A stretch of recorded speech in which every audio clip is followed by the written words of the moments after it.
IAS की establish coaching है। साल दर साल टॉप 100 में हमारे रिजल्ट्स है और एआईआर रैंक 1 है, इस बात पर जाइएगा। कंप्रीहेंसिव टीचिंग स्टाइल है, एलडब्ल्यूएमआई नोट्स है, हमारे पास टेस्टिंग प्लेटफॉर्म है। It's not about only GS के नाम पर तुम्हें हम fact file they they, that is not possible. Debate और अगर पिछली 3 दिनों की क्लास अगर उठा के देख लो, जहां पर हमने भारत में होने वाले बदलाव की डिबेट देखी थी, कैसी लगी डिबेट मुझे बताइएगा, ये जरूरी है। क्या दिमाग आपका खुला, ये हमारी पढ़ाने की स्टाइल है। ये अंतर आप तब समझते हैं जब आप एडमिशन लेके अंदर चले जाते हैं, यार फैक्ट ही तो पढ़ा रहे हैं, रिजल्ट कब आएगा? तो हमारे पास रिजल्ट भी है, ये बात याद रखिएगा। मंडे को जब ये सेल शुरू होगी, सिर्फ 6 घंटे के लिए सुबह 10 से शाम को 4 बजे, इनमें से किसी भी नंबर पे आप कॉल करके आज के आज आप बता सकते हैं, यस मैं फर्स्ट कम फर्स्ट सर्व में अपना नाम इंक्लूड कराना चाहता हूं। 8750 नंबर आप जोड़ लीजिए, 507-11100, 8750711122, 3344 और 55, ये नंबर आप क्या करिए, जोड़ लीजिए।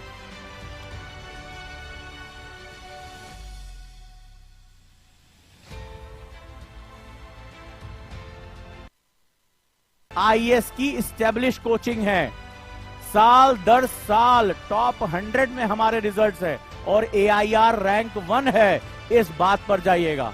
कंप्रीहेंसिव टीचिंग स्टाइल है, एलडब्ल्यूएमआई नोट्स है, हमारे पास टेस्टिंग प्लेटफॉर्म है। It's not about only GS के नाम पर तुम्हें हम fact file they they, that is not possible.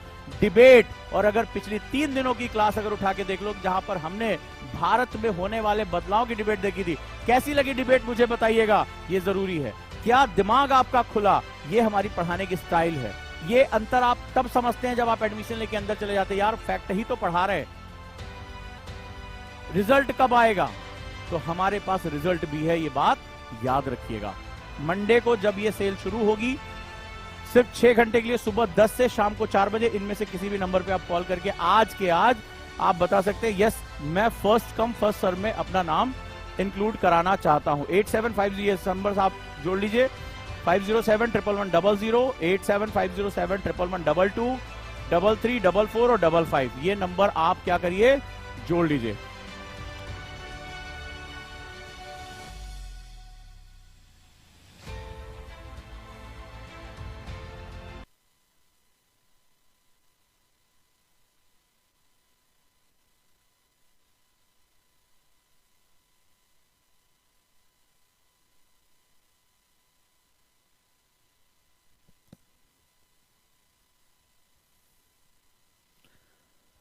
नमस्कार दोस्तों, कैसे हैं आप सभी? उम्मीद करता हूं आप लोग ठीक ठाक होंगे और अच्छे से अपनी पढ़ाई कर रहे होंगे। क्या मेरी आवाज़ क्लियर है मेरे सभी दोस्तों को? क्या आप मुझे सुन पा रहे हैं? सभी उजांकियन तैयार हैं आज के सेशन के लिए? और आज हम सीरीज 2 में हैं और जैसा कि मैंने पहले भी बताया था कि सिलेबस एनालिसिस सबसे इंपॉर्टेंट सेगमेंट होता है, सबसे महत्वपूर्ण सेगमेंट है। और कल आपको क्लास बहुत पसंद आई थी और मैंने आपसे एक छोटा सा रिक्वेस्ट किया था कि न्यूज़पेपर के साथ आप लोग बैठेंगे, किसके किसके पास आज का न्यूज़पेपर उसके साथ क्लास में है। कोई भी न्यूज़पेपर, चाहे हिंदी हो चाहे वो इंग्लिश हो, क्या न्यूज़पेपर आज आपके साथ है? तभी मजा आएगा, क्योंकि मैंने कल आपको बताया था कि सिलेबस एनालिसिस जो होता है वो हमारी सक्सेस का आधार होता है, वो हमारे सक्सेस का बेस होता है। और जो लोग आईएएस की तैयारी करना चाहते हैं वो सभी सिलेबस को एनालिसिस करना, समझना उनके लिए बहुत बहुत ज्यादा जरूरी है। So let's start. हम लोग यहाँ से इसको शुरू करते हैं और सिलेबस की पढ़ाई आपके लिए बहुत ज्यादा जरूरी है। सिलेबस सिर्फ पढ़ना जरूरी नहीं है, आपको साथ साथ उसको समझना भी बहुत जरूरी रहेगा। तो कितने लोगों ने कल सिलेबस पढ़ लिया? मैंने एक होमवर्क दिया था आपको।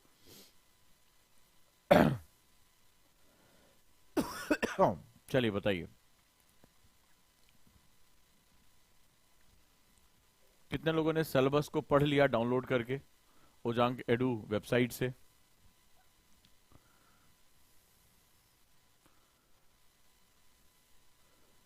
शुक्ला ने लिखा है, गुरुदेव आपको दिल से सादर चरण वंदना, आपने मेरे जीवन को पूरी तरह से ऐसे बदल दिया। सॉरी मैं पढ़ नहीं पाया और मैं चाहूंगा कि मुझे वो स्क्रीनशॉट लेके भेजा जाए। धन्यवाद आप लोगों का, आप लोग जो जुड़े हैं और हमारी यही कोशिश है कि आप सही तरीके से चीजों को समझ सकें, उसकी गहराई को जान सकें। तो रेडी हैं, आज हम लोग जीएस पेपर 1 की तरफ बढ़ेंगे और हम इसको धीरे धीरे समझेंगे कि बेसिकली हमारी यूपीएससी की रिक्वायरमेंट क्या है। सिलेबस क्या होता है? सिलेबस बेसिकली अगर हम इसको समझें, कितने लोग मुझे जवाब देना चाहेंगे कमेंट बॉक्स में कि सिलेबस कहते किसको? What do you mean by syllabus? ये सिलेबस एनालिसिस की क्लासेस का बेसिक पर्पस क्या है? सिलेबस यूपीएससी के लिए इंपॉर्टेंट क्यों है? मैं आप लोगों की राय जानना चाहता हूं। अगर आप लोग मुझे बताएं तो ज्यादा अच्छा लगेगा। मैं कमेंट बॉक्स में आप लोगों को सुनना चाहता हूं, समझना चाहता हूं कि आप लोग सिलेबस के बारे में आपकी राय क्या है। जैसा कि कल एक सिविल सर्वेंट ने की कहानी मैंने सुनाई थी, उसने कहा कि मेरे अटेम्प्ट इसलिए खराब हुए क्योंकि मैं 2 एग्जाम के बीच में अंतर नहीं कर पाया। कितने लोग मुझे बताना चाहेंगे? Good evening all of you.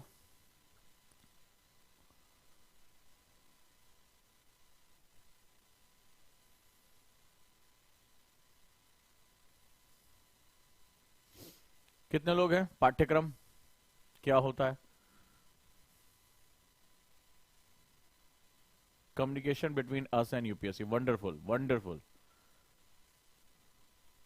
क्या पढ़ना है और क्या स्किप करना है? वेरी गुड, बहुत बढ़िया। और कोई? Communication between us. वंडरफुल, बहुत बढ़िया। और ज्यादा लोगों से मैं चाहूंगा कि वो लोग अपना आउटपुट दें और इस पर काम करें। रेडी? तो चलिए अब हम लोग बात करते हैं कि यूपीएससी का सिलेबस क्या होता है। और भी बाकी सभी लोग राइट डायरेक्शन। वंडरफुल वंडरफुल, बहुत बढ़िया। और कोई? सभी लोग इसका जवाब दें please. Try to find out the way. Syllabus किसी भी पेपर का बेस है। वंडरफुल। जैसा मैंने आपको बताया था यूपीएससी में क्या होता है, यूपीएससी के लिए कोई डेडिकेटेड ना तो न्यूज़पेपर है। क्या ये न्यूज़पेपर तुम कह सकते हो, मान लो हिंदू हो गया, जागरण हो गया, क्या ये यूपीएससी के लिए न्यूज़पेपर है? क्या यहां कहीं लिखा हुआ है this is only for UPSC aspirants? कहीं पर भी इस पेपर में लिखा हुआ है? प्लीज आप मुझे बताएं, कहीं पर भी लिखा हुआ है? या कहीं पर भी लिखा हुआ है कि हिंदू न्यूज़पेपर के हिसाब से इसको चाय की दुकान पे बैठा व्यक्ति पढ़ रहा है, राजनीतिक व्यक्ति भी पढ़ रहा है, तुम्हारे पिताजी ने भी आज ये पेपर पढ़ा होगा तो उसमें खबर पड़ी, किसी ने? कैसे? प्लीज मुझे बताएं कैसे? ये क्या पेपर न्यूज़पेपर के लिए है? राइट। मान लो आप कोई भी किताब उठा लेते हो, फॉर एग्जांपल आप सोशियोलॉजी की एक बुक उठा लेते हो, क्या ये बुक यूपीएससी के लिए है? इसमें तो लिखा हुआ है ग्रेजुएशन की किताब है, ये जो है वो उच्चतर समाज शास्त्र विश्व कोश जो है ये ग्रेजुएशन के कॉलेजेस में पढ़ाया जाएगा। कहीं लिखा हुआ है it is only for UPSC? कहीं पर भी नहीं। मैं कैसे अपने लिए मटेरियल आइडेंटिफाई करूंगा? किसी भी आप कॉलेज में चले जाओ, यूनिवर्सिटी में चले जाओ, सबका पाठ्यक्रम होता है कि भाई देखो इतने के अंदर पढ़ना है। यूपीएससी में जहां आपका व्यक्तित्व निकाला जाता है वहां पर वो किस सेगमेंट में एग्जाम लेंगे ये बताना बड़ा जरूरी होता है। जब ये न्यूज़पेपर आपके किसी जो है आपके काम कैसे आएगा, आप इसमें से अपना बेस्ट कैसे निकालोगे, ये कैसे तय होगा? सिलेबस के हिसाब से। फॉर एग्जाम्पल मान लो तुम्हारे पास कोई भी एक ऐसी न्यूज आती है, ठीक है, जो तुम्हें लगता है कि हाँ भाई ये हमारे काम की है या ऐसी है, ये इसमें मैं पढ़ूं या ना पढ़ूं, और अगर पढ़ूं तो इस पर मेरा ओरिएंटेशन क्या होना चाहिए, ये बहुत इंपॉर्टेंट होता है। जैसे आप कोई चीज सोचते हैं कि भाई मैंने कोई चीज मान लो न्यूज़पेपर पढ़ लिया, बड़े ध्यान से सुनना, बहुत इंपॉर्टेंट है, तुम्हारी जिंदगी यहां से बदल सकती है। ठीक है, ये न्यूज़पेपर आज आपने पढ़ा, ठीक है, न्यूज़पेपर में तुम्हारे बारे में क्या न्यूज आई है? 5 सदस्यीय नई संविधान पीठ करेगी बहुविवाह व निकाह हलाला की पर सुनवाई। अब यहां पर जो है वो इस्लामिक संप्रदाय में एक प्रैक्टिस है, बहुविवाह जैसे हिंदुओं में भी हो सकता है, और निकाह हलाला, ठीक है, एक सेगमेंट है, तो इस पर संविधान की पीठ सुनवाई करेगी। सभी लोगों ने पढ़ा इसको, हाँ या ना? संविधान पीठ इसकी सुनवाई करेगी। चलिए ये खबर हो गई, दिस इज योर न्यूज। अब इसको 2 तरह के लोग पढ़ते हैं, एक चाय की दुकान पे गजोधर और एक यूपीएससी एस्पिरेंट। इसको 2 लोग पढ़ेंगे, ध्यान से सुनना, जिंदगी बदल जाएगी। अब मैं तुम्हें बताता हूं कि यूपीएससी कुछ और नहीं, दृष्टिकोण है एक ही खबर पे कि संविधान पीठ जो है वो निकाह हलाला पे सुनवाई करेगी। दैट इज एक प्रैक्टिस है, काफी लंबे समय से चल रही है, ठीक है, ये प्रैक्टिस है।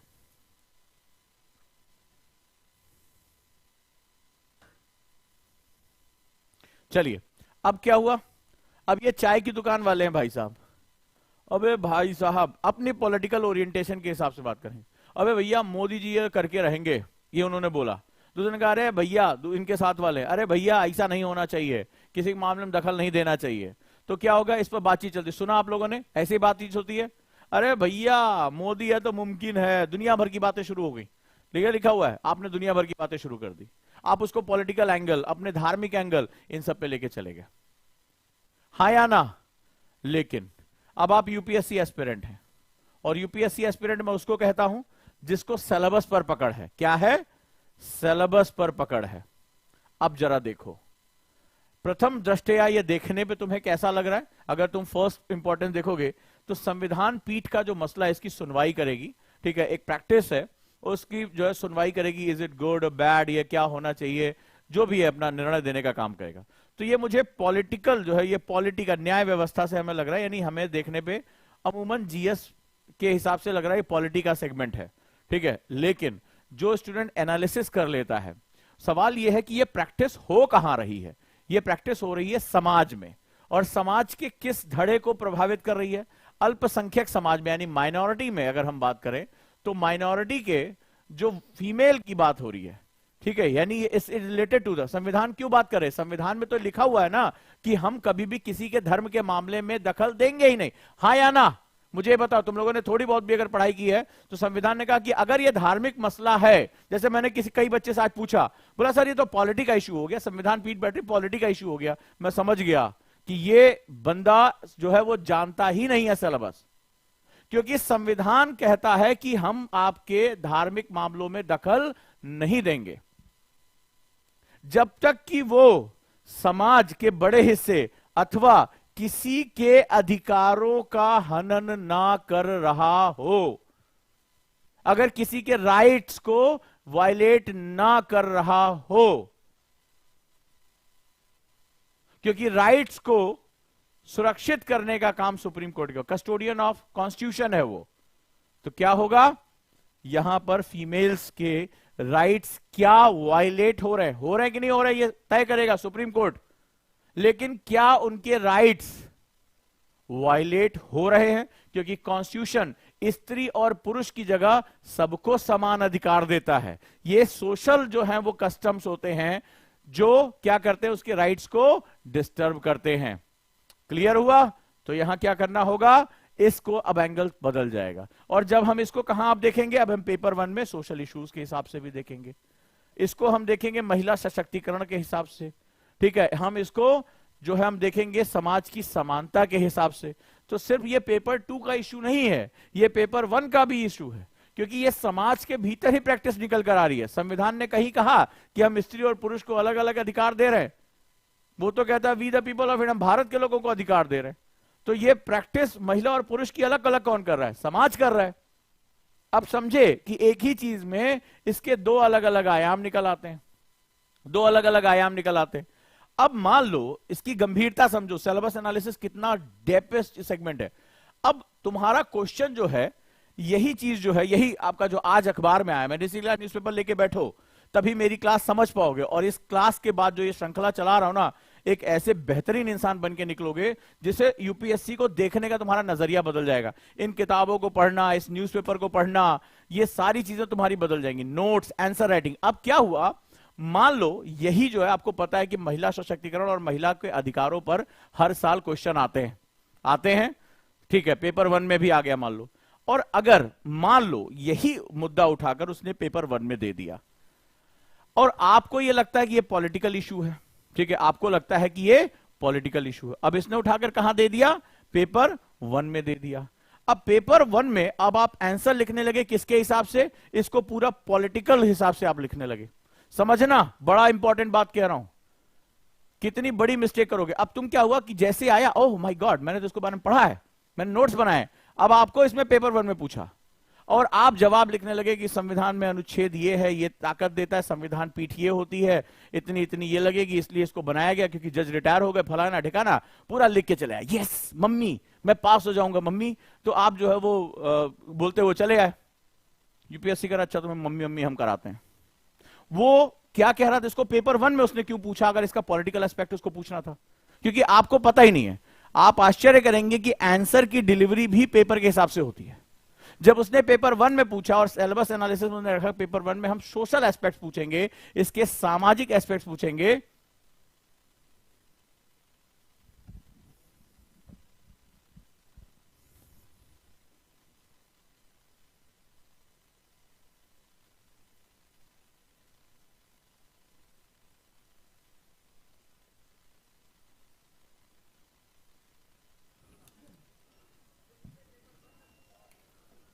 राइट।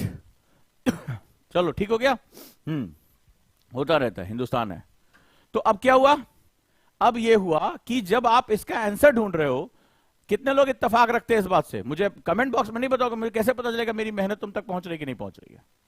तो क्या हुआ, जैसे ही आप इस पे काम करने लगोगे, वैसे अब आप आंसर जब लिखोगे, जब वो पेपर 1 में पूछ रहा है, ट्रिक खेल जाता है, तो आप क्या हुआ, आपने जो रटा था वो धाए धाए धाए धाए लिखना शुरू किया, अनुच्छेद अनुच्छेद सब डाल दिया उसमें, और सोचे यस मैंने तो आज बहुत बड़ा कांड कर दिया। नहीं, कांड हो गया। यहां पर वो तुमसे क्या पूछ रहा है, इसके सामाजिक, इसके लैंगिक प्रभाव, यानी इसके जेंडर जो है इफेक्ट्स के बारे में पूछ रहा है, महिला सशक्तिकरण से इसको जोड़कर पूछ रहा है, और आप कितना भी यस यस करके चले आओ, वो केवल और केवल नो नो करेगा। और तुम्हें लगेगा तुमने बहुत अच्छा पढ़ा, बहुत साल भर मेहनत की, सारी मेहनत क्या हो गई तुम्हारी, जीरो। सारी मेहनत जीरो हो गई, क्योंकि एक टॉपिक, इसी को इंटरलिंकिंग ऑफ टॉपिक कहते हैं। लेकिन आज तुम्हें और बताऊंगा, सिलेबस हमें क्या सिखाता है, सिलेबस हमें सिखाता है overlapping of topic, overlapping of topics.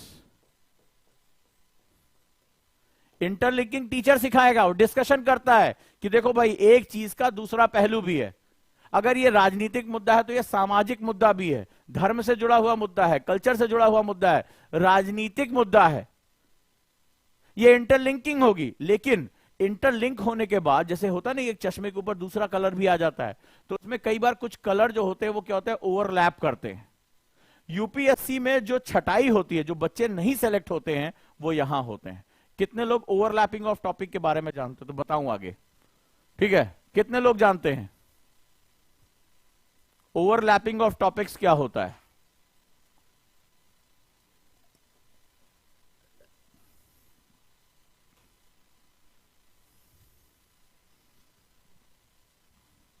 It is not multiple dimension, it is overlapping of topic. कितने लोग समझते हैं? तो मैं अभी इसमें बताना शुरू करूं, ठीक है।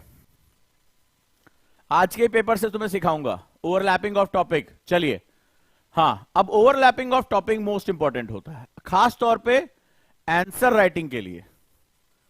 आंसर राइटिंग यानी मेंस के लिए, जो 1750 नंबर है, जो कि तुम्हारे सिलेक्शन का कोर है, हार्ट है, उसके लिए जो सबसे इंपॉर्टेंट सेगमेंट होता है उसको हम लोग बोलते हैं overlapping of topic. Overlapping of topic, overlapping of topic में एक टॉपिक या एक टॉपिक का कोई हिस्सा किसी दूसरे टॉपिक से ओवरलैप करता है, फ्रिंज बनाता है, या एक से ज्यादा टॉपिक्स के साथ ओवरलैप करता है। तो these are the overlapping area, ठीक है, these are the overlapping area. यानी ये बड़ा कॉमन सा हिस्सा होता है जो ये देख रहे हो, बड़े ध्यान से समझना, ये तीनों में कॉमन हो जाता है। और ये क्या होता है, यूपीएससी वाले इतने चालाक हैं, उनको तुम्हारा सिलेक्शन थोड़ा ना करना है, उनको तुम्हारा रिजेक्शन करना है, ठीक है। 1300 लोगों में एक का सिलेक्शन करना है उन्हें, तो वो तुम्हें भगाते हैं। तो वो क्या करते हैं, इसको उठाते हैं और इस पर क्वेश्चन बना देते हैं। ध्यान से समझते जाना, इस पर क्वेश्चन बना देते हैं। अभी प्रूव करता जाऊंगा। कितने लोगों को मजा आ रहा है पहले बताओ, हां कुछ नया जानने को मिल रहा है। ये इंटरकनेक्टिंग नहीं है तो इंटरलिंकिंग बहुत सुना होगा तुमने। आज ओवरलैपिंग ऑफ टॉपिक बता रहा हूं, कहां सिलेक्शन नहीं होता है। ये तो तुम्हें पूरी दुनिया बता रही है कि भैया ऐसे कर लोगे तो सिलेक्शन हो जाएगा, वैसे कर लोगे तो और सिलेक्शन हो जाएगा। सिलेक्शन कैसे नहीं होता ये जानना ज्यादा जरूरी है,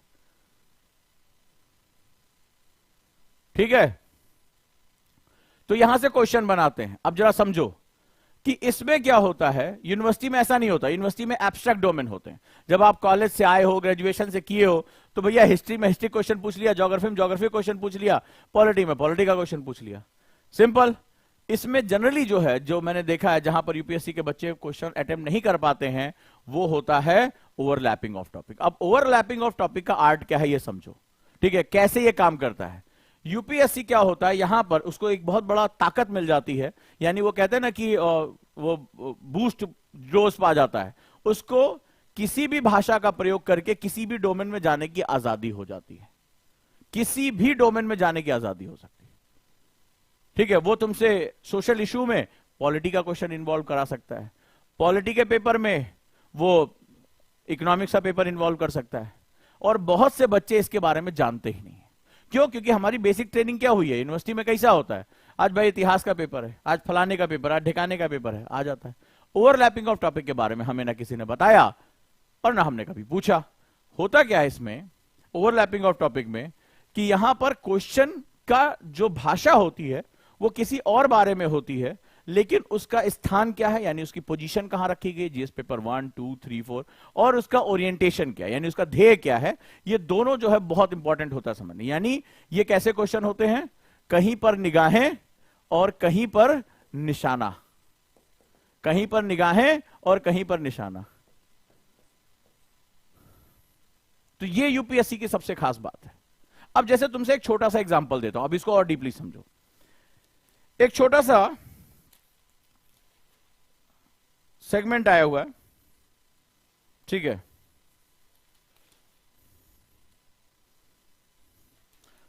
आज गृह मंत्रालय में एक बहुत इंपॉर्टेंट सेगमेंट आया है, पेज नंबर 3 पर है, आप लोगों के पास पेपर, समझते जाना। अब यहां पर हेडिंग दिया हुआ है, शहरी पुलिस को तेजी से बदलने की जरूरत। अब जरा ध्यान से समझ जाना, शहरी पुलिस बदलाव को बदलने की जरूरत है। What is the meaning of बदलने? पहले लोग मुझे बताओ, what is the meaning of change in urban policing? Urban policing, चलो देखते हैं कितने लोगों को आता है, और नहीं आता घबराना नहीं, सिखा दूंगा। अर्बन पॉलिसिंग में चेंज करना है। चलो शुरू करो। ये देखो आज की न्यूज है, डीजीपी के सम्मेलन में गृह मंत्रालय ने बोला, ठीक है, ये देखो, ये लॉ एंड ऑर्डर के साथ उन्होंने ये बात कही कि शाह ने कहा बदल रही चुनौतियां और रणनीति में आमूलचूल बदलाव करने की जरूरत है। कितने लोग मुझे डिफाइन कर सकते हैं इसको? कितने लोग? शहरी पुलिसिंग को बदलने की जरूरत है, कितने लोग? चलो बताओ। ओवरलैपिंग ऑफ टॉपिक सिखाता हूं और तुम्हें बताता हूं कि अखबार को पढ़ना नहीं, अखबार को समझना है। चलिए बताइए, कमेंट करिए। इसमें बेसिकली 3 सेगमेंट है, ठीक है। स्टैंडर्ड को चेंज करना, क्या करोगे? खाकी वर्दी को नीली वर्दी कर दोगे, ठीक है, और क्या करोगे? और बताओ क्या मतलब समझते हो? इसमें से कौन सा शब्द समझ पाओगे? शहरी पुलिस को बदलने की आवश्यकता। देखे तुम्हें कितना आईएएस आता है, कभी सोचे भी नहीं होगे कि यार ये खबरें ऐसे भी पढ़ी जाती हैं। कोशिश करो, कमेंट करने में क्या दिक्कत आ रही है? इतने लोग देख रहे हो, कमेंट करो ना, तभी तो बड़ा चलेगा कि आपके अंदर क्या है, तो मैं उसको सुधारूंगा। हाँ देखते जाओ, देखो कितना बढ़िया है। चलो एक एक वर्ड देखते हैं। पॉलिसिंग किस टॉपिक में आता है, किस पेपर के अंतर्गत?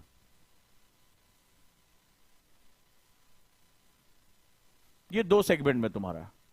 अगर हम पुलिस के कानूनों की बात करेंगे तो 2 में, पेपर 2 में, और अगर हम इंटरनल सिक्योरिटी से इसके जो है वो एस्पेक्ट पूछेंगे, यानी समाज पर प्रभाव, तो पेपर 3 में हम देख लेंगे।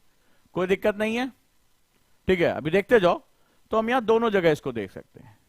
बट द थिंग इज, यहां हॉलिस्टिक पुलिसिंग की बात नहीं कर रहा है, यहां अर्बन पुलिसिंग की बात कर रहा है, only urban. So what are the challenges of urban policing? That's a very rapid crime का जो स्टैंडर्ड है वो बिल्कुल अलग है, ठीक है। यहां पर जो है बहुत साइबर क्राइम्स बहुत हो रहे हैं, यहां पर फाइनेंशियल क्राइम्स बहुत हो रहे हैं, ठीक है। अर्बन्स में जो है एक दूसरे के साथ पड़ोसी डील नहीं करते।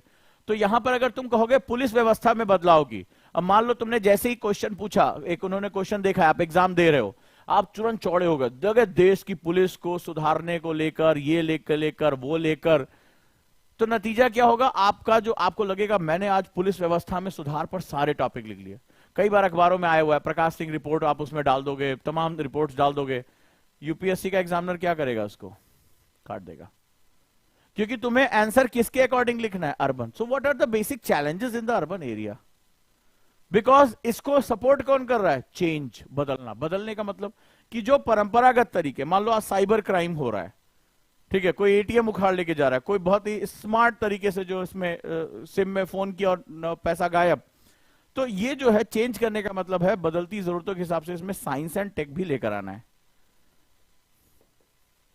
फास्ट करना है, ठीक है। इसमें ज्यादा सर्विलांस की जरूरत है, आईटी की जरूरत है, टेक्नोलॉजी की जरूरत है, फॉरेंसिक्स की जरूरत है। सो बदलाव जब लिखने आओगे तो इसमें फिर से जीएस पेपर 3 लेते आओगे। आप समझ रहे हो?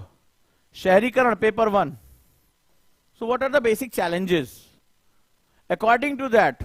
Urban policing, according to that what kind of change, ठीक है, व्हाट काइंड ऑफ चेंज। तो आप उस चेंज को बदलाओगे। शहरों में ज्यादातर क्राइम महिलाओं की सुरक्षा को लेकर हो रहा है, ठीक है। अगर देखोगे शहरों में आप क्या करते हो, मोस्ट ऑफ द सीसीटीवीज आप लगाते हो। आज की डेट में आप तुम देखोगे, अगर न्यूज पे भी देखोगे तो आज की डेट में सीसीटीवी की मदद से अपराधी पकड़े जा रहे हैं, नोटिस करके देखना। So you need a different surveillance system, drone की मदद से आप कर रहे हो, साइबर सिक्योरिटीज को आप बहुत स्ट्रांग कर रहे हो। तो जो बदलाव है, यहां प्रकाश सिंह की रिपोर्ट के बारे में बात नहीं करना कि उनको 303 बंदूक की जगह कुछ और दे दो। There are different kind of जो है वो पुलिसिंग की हमें जरूरत है। क्विक हमें पहुंचना है। शहरों में एक समस्या और आ रही, जैसे हमारे क्या होता है, बुजुर्ग जो है, अब लड़के जो है कमाने बाहर चले गए, घर में बुजुर्ग रह रहे हैं, अड़ोसी पड़ोसी से मेट्रोपॉलिटन सोसाइटी में कोई लेना देना नहीं। ध्यान से सुनना, अगर देखना, अगर दिमाग में आया तो मुझे बताना, हाँ सर ये मेरे दिमाग में आया था। अब क्या हुआ कि लड़का अमेरिका में है, लड़की अमेरिका में है, बुजुर्ग की घर में मौत हो गई। 3 दिन तक लाश सड़ती रही। बोलो तुमने पढ़ा है कि नहीं पढ़ा है? 3 दिन तक लाश सड़ती रही। पड़ोसियों की जब बदबू आई तो दरवाजा तोड़ा गया, तब पता चला कि 3 दिन पहले बाथरूम में फिसलकर मौत हो चुकी है और उनको देखने वाला कोई नहीं है। तुमने देखा घर का नौकर जो डोमेस्टिक हेल्प के रूप में रखा गया, वो सारा सामान चोरी करके लेके चला गया, उनको मार के चला गया। अगर आप देखोगे तो दिल्ली पुलिस एक स्पेशल हेल्पलाइन चलाती है बुजुर्गों के लिए, उनका रजिस्ट्रेशन कराती है ताकि उनको कोई दिक्कत ना हो। हां या ना, मुझे बताओ, हां या ना। तो सबसे पहले जब तुम अर्बन नेचर को जब तक नहीं समझोगे तब तक तुम इस आंसर को प्रभावित नहीं कर सकते। इसके बाद एक बच्चे ने बड़ा सही इसमें जवाब दिया है। पुलिसिंग जो होता है, यानी urban police is not about only to establish the law, it's all about ethics also. Bribe के केसेस होते हैं, गलत केस में फंसाने की बात होती है, ठीक है। तो एथिक्स ऑल्सो इन्वॉल्व, यानी GS paper 4 is also involve in this. Policing is also a moral segment, कि आप जो आपका काम दिया जा रहा है, नैतिकता जो दी जा रही है, वो भी आप उसको फॉलो करें। गलत को गलत कहें और सही को सही कहें। हां या ना, हां या ना। कितने लोगों के दिमाग में आया? जल्दी से सारे ओजांकियन मुझे बता दे। और कितने लोगों को कठिन लग रहा है पहले बता दे कि पता नहीं ओजांग सर कह क्या रहे हैं। और ऐसे ही क्वेश्चन आता है। कितने लोग मेंस का क्वेश्चन देख चुके हैं मुझे बताएं, पहले वो बात करता हूं। कितने लोग मेंस का पेपर देख चुके हैं, उनको पता है इस तरह के क्वेश्चन आते हैं।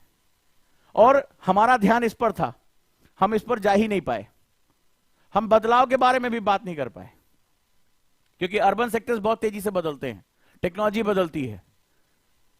कितने लोग कहते हैं कि हां सर मेंस के क्वेश्चन जो हम बाहर हो जाते हैं छटके, इस तरह के क्वेश्चन पूछे जाते हैं? हां या ना? यस। अब अच्छा, कितने लोग, जब मैंने क्वेश्चन रखा आज का अखबार से, ज्यादा नहीं, मैंने कोई छुपाया नहीं है, तुम्हारे सामने देखो, शाम की क्लास है, दिन भर तो अखबार तुम्हारे यहां भी आया होगा, गृह मंत्रालय की रिपोर्ट है, सबने पढ़ा होगा, चाहे इंग्लिश का पेपर हो चाहे हिंदी का पेपर हो, ये नेशनल न्यूज है और बहुत इंपॉर्टेंट न्यूज है। कितने लोगों ने इसको आइडेंटिफाई कर लिया था कि मुझे यही लिखना है? कितने लोगों ने आइडेंटिफाई किया? कितने लोगों ने? और कितने लोगों को यह लग रहा, अरे यार, पहली बार मुझे बताना कि ओवरलैपिंग ऑफ टॉपिक है। देखो इसमें टॉपिक्स क्या कर रहे हैं? ओवरलैप कर रहे हैं। अब एग्जामिनर इसको प्लेस करेगा। कैसे तय करोगे? एग्जामिनर इसको प्लेस करेगा। पेपर 1 में रखें, पेपर 2 में रखें या पेपर 3 में रखें। अगर पेपर 3 में रखेगा तो चेंज शब्द को समझने की आप आंसर कैसे लिखोगे? तुम्हें लग रहा है 150 नंबर तुम्हारी जिंदगी का सबसे इंपॉर्टेंट चांस हो सकता है, अगली बार मेंस लिखने का मौका ना मिले, इतनी गहराई की बात कह रहा हूं। सिलेबस एनालिसिस के बिना बच्चा सेलेक्ट नहीं हो सकता। एक नहीं, तुम 4-4 कोचिंग में एडमिशन ले लो। और सिलेबस पढ़ना नहीं है, सिलेबस एनालिसिस करना, घुसना है उसके अंदर, आदत बनानी है उसकी, तब जाके सेलेक्ट हो पाओगे। अब मुझे आंसर इस चेंज में है, ये चांदी भी घूम रही, बदल रही है, कैसे करोगे? इसका प्लेसिंग कहां है? पेपर 1 में पूछा, पेपर 2 में पूछा, पेपर 3 में पूछा। 3 में पूछा है तो इसका मतलब मैं चेंज को इंटरनल सिक्योरिटी के हिसाब से लिखूंगा। यानी आंतरिक सुरक्षा को लेकर लिखूंगा। पुलिसिंग हमारी सुरक्षा की सबसे बड़ी। पेपर 2 के हिसाब से लिखेगा तो इसका मतलब है कि मैं पुलिसिंग में जो आमूलचूल कानूनी बदलाव हैं उसको लेकर लिखूंगा। समझे? इसकी प्लेसिंग तुम्हें, आंसर तुम तय करोगे, इसकी प्लेसिंग कहां है। और अगर तुम जो पढ़कर गए हो, तुमने जैसा सोचा है, तुम केवल वही लिखोगे, उठा के सारे मार्क्स 0 कर देगा। या तुम्हें जो बिगर्स आर नॉट चूजर्स का कहानी होती है, 1 नंबर दे दिया। तुम तो मम्मी से कह रहे थे मम्मी घी का लड्डू बनाओ, राजा बेटा आईएएस बनने जा रहे हैं, 10-10 नंबर का क्वेश्चन किए हैं, कोई हिला नहीं सकता। और 10 में से क्या करेगा, 1 0 उड़ा देगा, खाली 1 छोड़ेगा डंडा। राजा बेटा हवा हो गए। तो ये बनना चाहते हो या उसके स्टेप बाय स्टेप चीजें समझना चाहते हो? सो यहां मैं ओवरलैपिंग ऑफ टॉपिक सिखाऊंगा।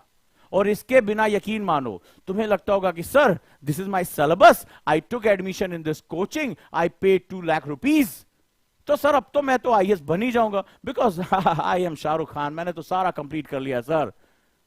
वायलिन बज रहा है सर, मैंने सारे टॉपिक्स पढ़ लिए हैं। अरे बेटा पढ़ लिए हो, समझने का भी वक्त ही तुम्हें कहां मिला? पढ़ने से पहले तुम्हें समझना था कि तुम मुझे पढ़ना क्या है। और तुम्हें लग रहा था कि yes sir I top my university because of this habit, मैंने तो यूनिवर्सिटी में टॉप किया, मैंने पूरा सिलेबस पढ़ लिया था। पढ़ लो। वहां पढ़ने खाली इम्तिहान थोड़ा ना गाल पे हाथ रख के बैठना है गाने सुनाने। वहां तो तुमसे कहा जाएगा this is the question, 150 word में लिख दो, 7 मिनट तुम्हें देंगे। और तुमने जैसे देखा ये तुम्हारा शब्द था, ये तुम्हारा शब्द था, धका धक धका धक धका धक, बी कॉपी सी कॉपी भर देंगे, कोई बात। हालांकि अब तो मिलती भी नहीं है, कि कॉलेज में ऐसे किए थे। अब बाबू एकदम टॉप करके आएंगे, भैया ये बार यूपीएससी टॉप हम ही कर रहे हैं। कहां कर रहे हो भाई? हो तुम वहां 10 जोड़ के आओ, तुम्हें 1 देगा। यही सेगमेंट है। और फिर कहते हो सर यूपीएससी तो बड़ी बेवफा है, अनप्रेडिक्टेबल सर्विस कमीशन है। अरे बेवफा वो नहीं है, लायक तुम नहीं थे, ठीक है। अरे महबूब भी उसी को मिलता है जो लायक होता है, समझे। डेट पे जाके नाक खजाओगे तो घंटा तुम्हें कोई जो है वो हाथ देगा। गए डेट पे और उसी से बोल रहे तुम क्या खाओगी, बोले चाउमीन। अरे आधा आधा मंगा खा लेंगे यार, इससे प्यार बढ़ता है, प्यार बढ़ता है, बांटने से प्यार बढ़ता है। ठीक है, इस पहले ही डेट में जो है वो भिकमंगाई कर रहा है। तो बिल्कुल तुम्हारी वही वाली हालत हो गई है। तुम भी ऐसे पहुंचे हो कि पहुंच गए हैं, बोले अरे 50-50 कर लेंगे। बोले आईएएस बना दोगे, 50-50 कर लेते हैं। बोले हाँ 50-50 करते हैं तुम्हारा हम। चलो आ जाओ, फिर से ओवरलैपिंग ऑफ टॉपिक समझते हैं। अभी बहुते लोगों की जो है दिमाग में खुजलाहट नहीं पैदा हुई होगी, वो तो समझ रहे थे आईएएस मतलब क्या होता है, शाहरुख खान की तरह वायलिन बनाएंगे और आईएएस बन जाएंगे। लेकिन यहाँ तो दिक्कत है, वायलिन वायलिन सब यूपीएससी तोड़ देता है, तुम वही बजते रहते हो पूरे साल 1.5 साल तक।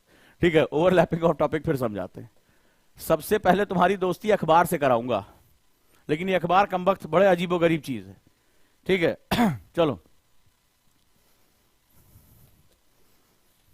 फिर जिसको तुम खाली दाल रख के खाने के लिए प्रयोग करते हो, आज हम उसको पढ़वा भी रहे हैं।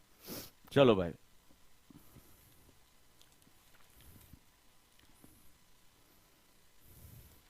एक छोटी सी न्यूज आई है।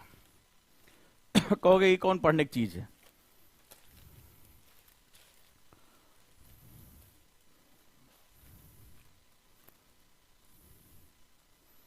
संस्कार युक्त, पढ़े हो कि नहीं पढ़े हो? खैर 99 बैच लॉन्च करने के बाद ये शब्द ही हमारे जीवन से गायब हो गया। चलो, संस्कार युक्त शिक्षा से ही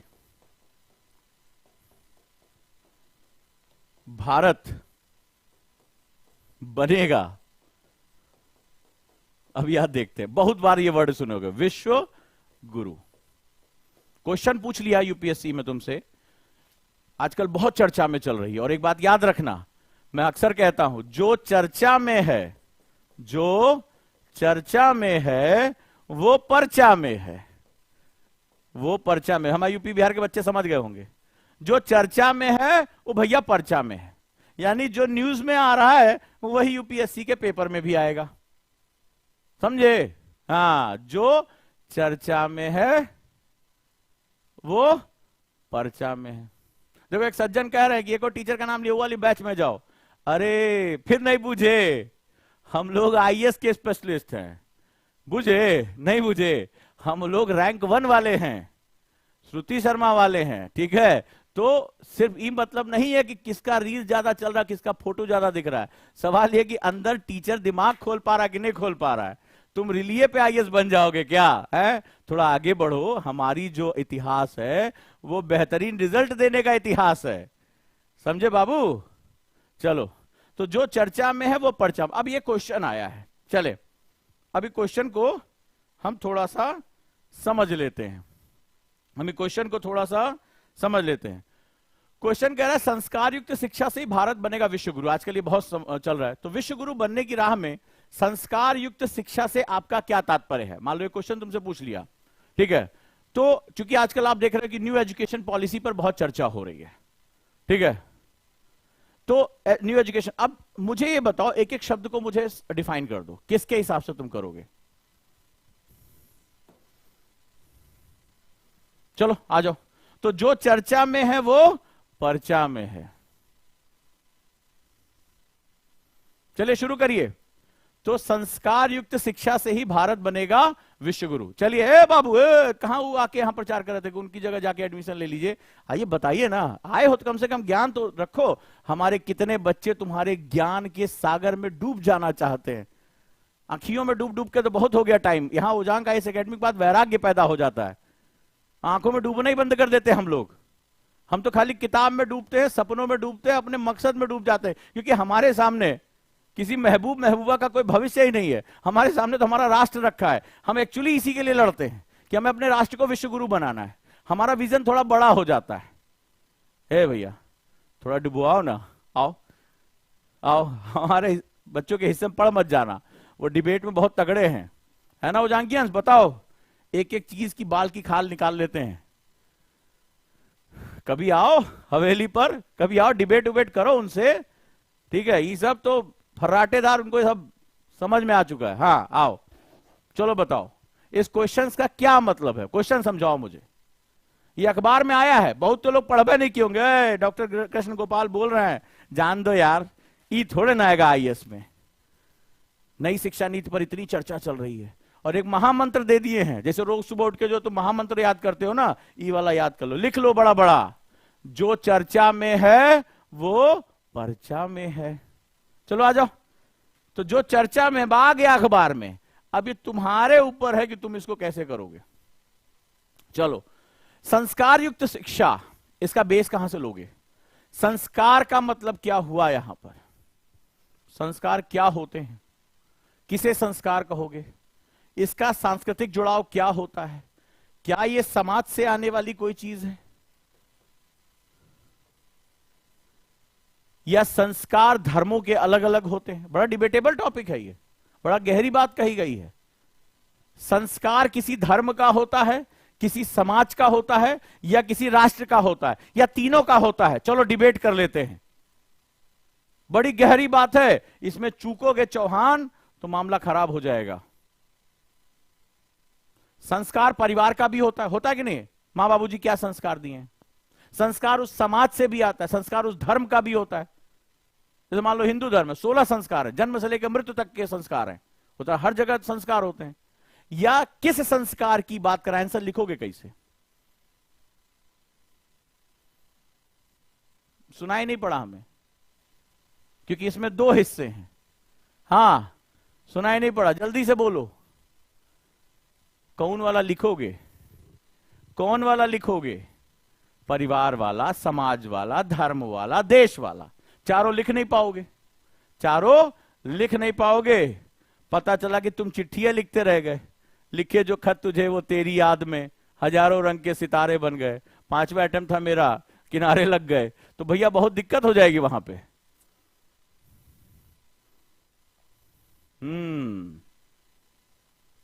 चलो बताओ।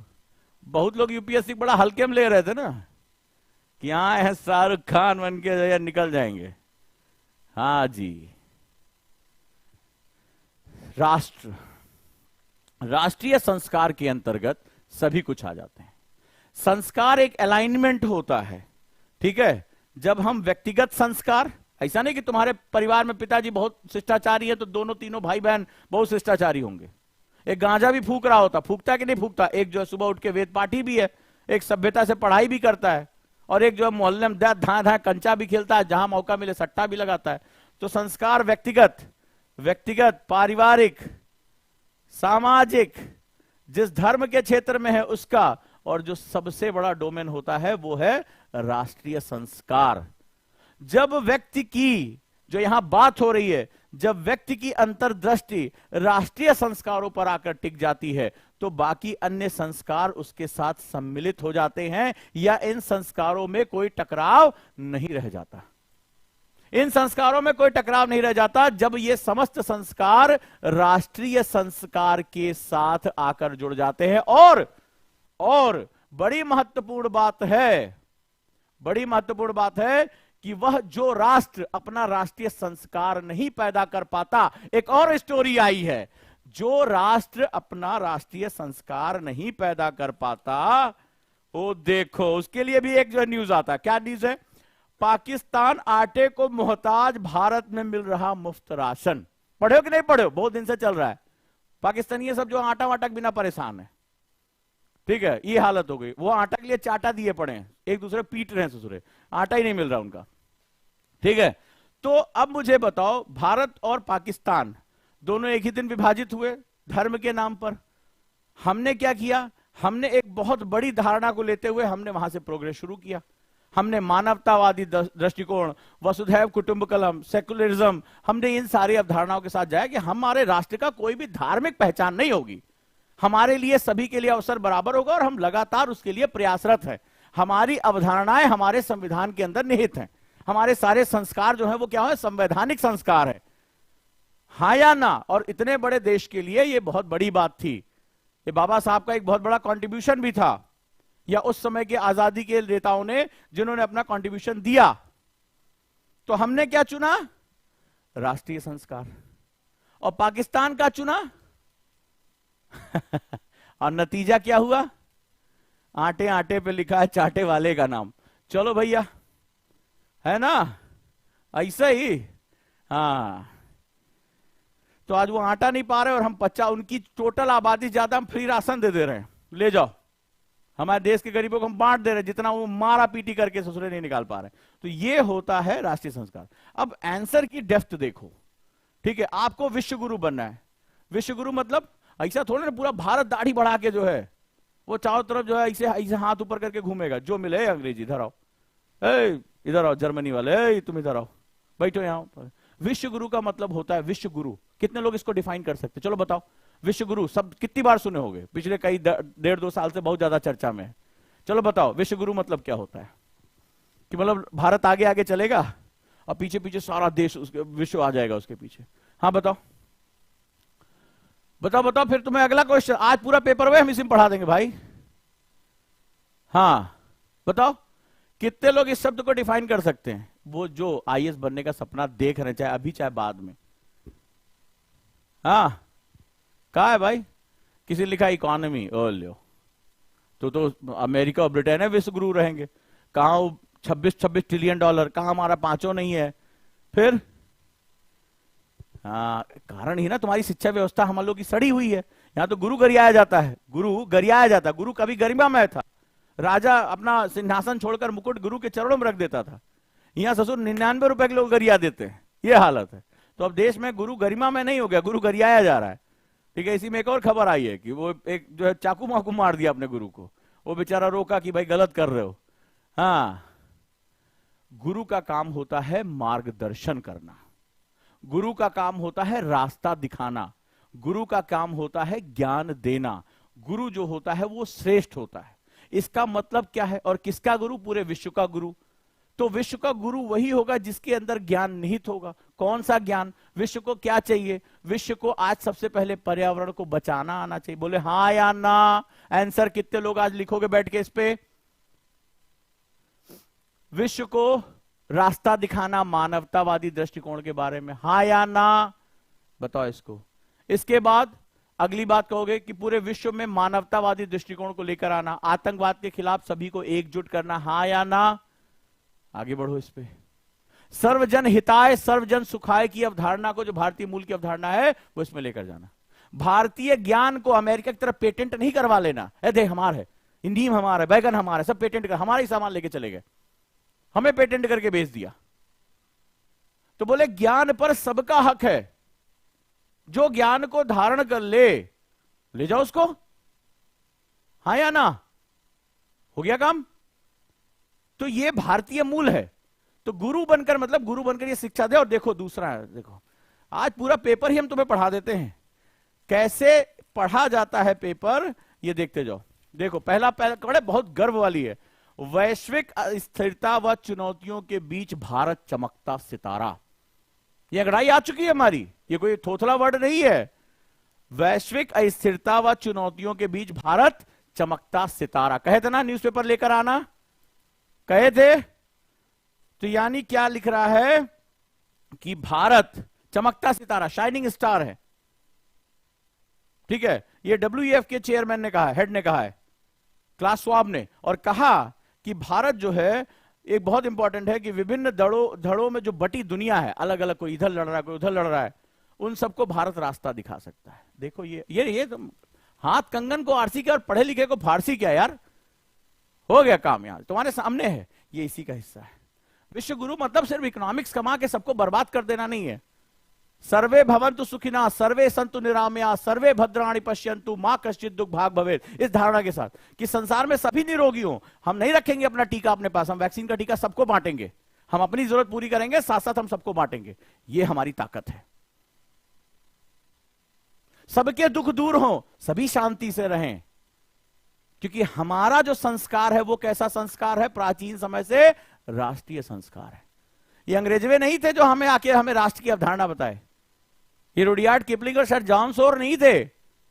जब ये जो है वो कबीले में वो मोगली टाइप की जो है चड्डी पहन के घुमा करते थे, तब हम राष्ट्र की अवधारणाओं में बहुत आगे थे, समझे।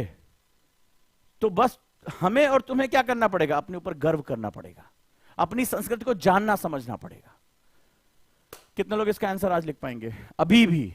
अब शिक्षा क्या होती है, शिक्षा कहा जाता है, अगर भारतीय संस्कृति में देखोगे, उपनयन संस्कार। यानी हम पशु के रूप में जन्म लेते हैं, पशु और हम में कोई खास अंतर नहीं है। तुम कहोगे सर हमारे पास दिमाग है 250 ग्राम, बहुत लोग नहीं चलाते हैं, बहुत लोग नहीं चलाते हैं, चलाते तो गलत है चलाते हैं। अबे कैसे इसको फेल करा, कैसे बे इसकी वाली हमारी हो जाए, पूरा टाइम इसी में उनका दिमाग लगा रहता है, कभी ढंग से वो काम नहीं कर सकते वो, समझे।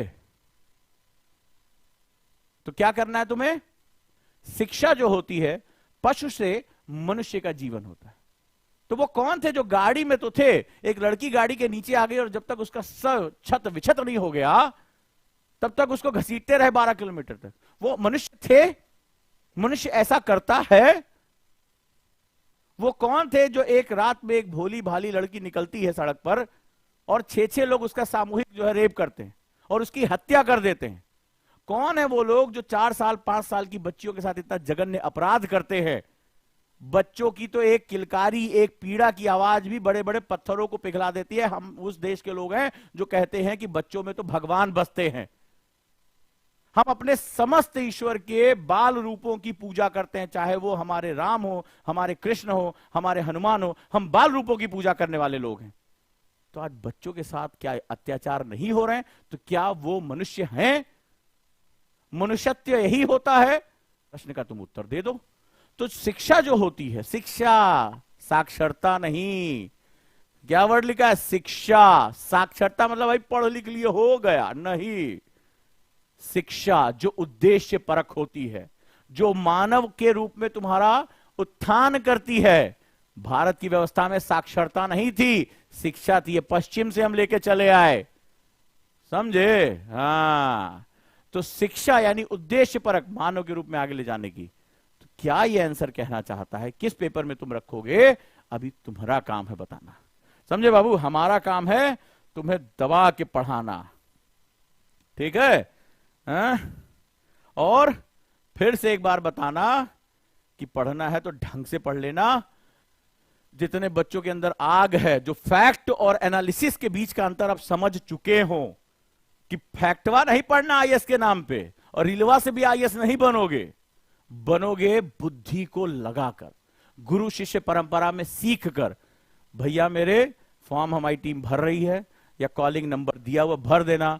सोमवार को डे आफ्टर टुमारो सुबह 10 बजे से शाम को 4 बजे जो लोग बन रहे हैं, आईएएस बनने का सपना देखना नहीं है, पैसा 5,999, 1 साल का कोर्स है, प्री कम मेंस का बाइलिंगुअल हिंदी और इंग्लिश में ऑनलाइन ओजांग एनी टाइम लर्निंग ऐप पे। भाई मेरे जाके इस कोर्स को ले लेना, सिर्फ 1000 बच्चों के लिए मात्र 6 घंटे के लिए ओपन रहेगा। कॉल कर दोगे इन नंबरों पे तो ये रहेगा कि हम एक व्हाट्सएप ग्रुप बना रहे हैं, उस ग्रुप में तुम्हें जोड़ लेंगे। तो जैसे ही 10 बजे लिंक ओपन होगी पेमेंट की, हम पेमेंट लिंक आपको दे देंगे। उनको प्रिविलेज मानेंगे कि जिन लोगों ने कॉल कर दिया उनको एडमिशन देना ही देना है, समझे? हाँ, तो इसके बाद शाम को 4 बजे हम सोमवार को इसको बंद कर देंगे। कौन कौन दे सकता तो लिख लो नंबर, वाह कॉल वॉल कर देना थोड़ा टाइम निकाल के। और यही होता है आईएएस, जो तुम समझ रहे थे कि फैक्टवा पढ़ के तुम आईएएस जो है परचम लहरा दोगे, तो परचम तो लहराएगा लेकिन कहां कहां पता नहीं है। और अभी फिर है, क्योंकि आदत इतनी जल्दी थोड़ा जाएगी, इसको पढ़ लेना। अखबार को अपने साथ अब रखना शुरू कर दो, ठीक है? हम 1-2 आईएएस को भी बहुत करीब जानते हैं, हमारे स्टूडेंट हैं। आज भी जब वो घर से निकलते हैं ना तो आदत इतनी हो गई, ऐसे अखबार लेके निकल, बिना अखबार के ऐसा लगता है बोले सर हम नंगा सा महसूस कर रहे हैं, कपड़ा ही नहीं हमारे शरीर पे। ऐसी आदत हो गई तैयारी के दौरान। तो अगर अखबार नहीं पढ़ते हो, न्यूज़पेपर नहीं पढ़ते हो, तो वैसे तुम यहां सर्वाइव नहीं कर पाओगे। काहे नहीं पढ़ पा रहे हो? कि तुम्हें पता ही नहीं कि इसमें पढ़ना क्या है, ठीक है? तो जुट जाओ, फिर बाद में मत कहना कि साहब हमारी गरीबी की वजह से हम नहीं पढ़ पाए, फलानवा जगह चले जाए, यूपीएससी है, रील्स नहीं है, तुम्हारे रील बना देगी, ठीक है? तो ध्यान रखना इसको। तो 2024-25 में जो देना चाहते हैं वो इसके साथ जुड़ जाए। बाइलिंगुअल 1 साल का कोर्स, 600 से ज्यादा लाइव ऑनलाइन लेक्चर, अभी सिर्फ 1000 बच्चों के लिए इसको हम लोग रहे हैं खोल। तो जो लोग जुड़ना चाहें वो जुड़ जाए। फॉर्म हम भर दिया कि नहीं? हाँ या यस नो बताओ यार, तुम लोग बोलते बहुत कम हो। बंगाली लैंग्वेज ना हमें ना बंगाली आते, हम जिंदगी में एक बार बंगाली बोले तब से कान पकड़ लिए। हम पिक्चर में सुने थे, नए नए मैनेजमेंट ट्रेनी बनकर गए थे नौकरी में, एक तो बंगाली कन्या थी। हमें लगा कि भाई एक वर्ड होता है, हम ही तुम्हारे बालो ऐसी, हमें लगा कि इसका मतलब होता है हम तुम्हारा भला चाहते हैं। ग्रुप में सब खड़े थे, हम बोल के भग लिए, हम बोल दिए, सामने वाला पार्टी भग लिया। बाद में हमको बड़ी सबसे गाली पड़ी, बोले क्या बात हो गई, तुमने ऐसा क्या बोल दिया? पहली मुलाकात में हम कह रहे दादा हम क्या बोले, हम कह तुम्हारा भला चाहते, बोले तुम क्या बोले, हम कह हम ही तुम्हारे बालो आसी। बोले तुम्हें पता है इसका मतलब क्या होता है? जब मतलब हमें बताया गया तो हम गायब हो गए। तब से लेके आज तक भाषा बहुत सुंदर है, लेकिन हमारा ज्ञान उधर के मामले में थोड़ा सा दिक्कत है। थोड़ी बहुत उड़िया सीख लिए, थोड़ी बहुत गुजराती सीख लिए, लेकिन तब से डर के मारे हम बंगाली नहीं सीखे दादा, ठीक है?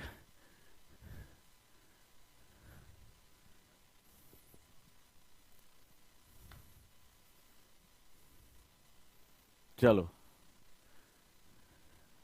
ये एक आदमी जो कह रहे हैं अरे सर 1000 ज्यादा हो गया है, मतलब फीस ज्यादा रख ली है, तो ऐसे मत कहो यार। हम तुम्हें पहले भी तरीका बताएं, ऐसे मत कहो, निकलो ट्रैफिक पड़े हो अरे भाई एडमिशन लेना, तो उसमें क्या होगा, तुम्हारी मेहनत कम से कम इन्वॉल्व होगी। यहाँ खाली कह के अरे सर ये 5000 भी ज्यादा है, ये 2000 भी ज्यादा है, 1000 ये भी ज्यादा है। कई लोग तो कहे 99 रुपए ज्यादा, फ्री काहे नहीं कर रहे हो?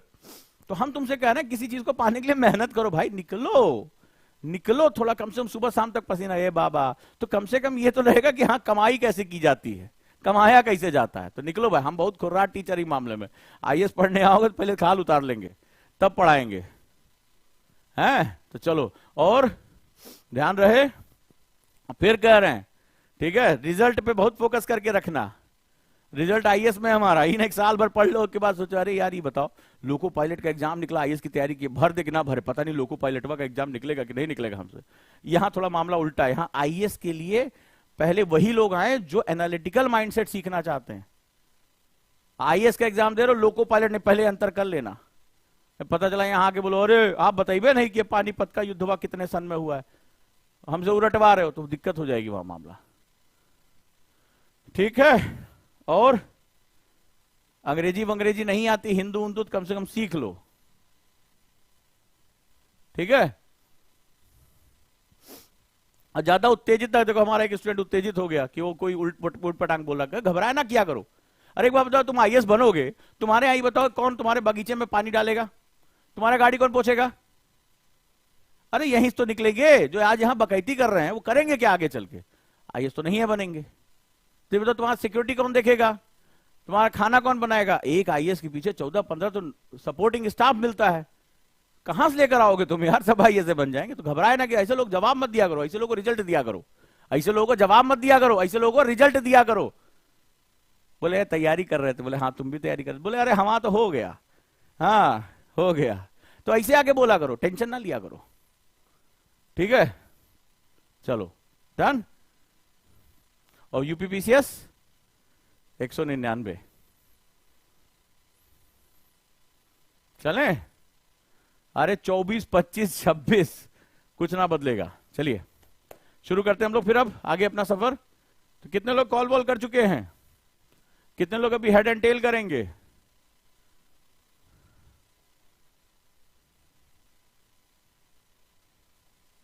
हाँ, टीचर की भी लिस्ट डिस्कस हो जाएगी, कोई टेंशन वाली बात नहीं है। टीचर्स के आप चाहो तो डेमो क्लास भी ले सकते हो। कॉन्सेप्टर इसमें बिल्कुल भी आप लोग परेशान ना, कॉन्सेप्टर एक अलग बैच है। चलिए डन।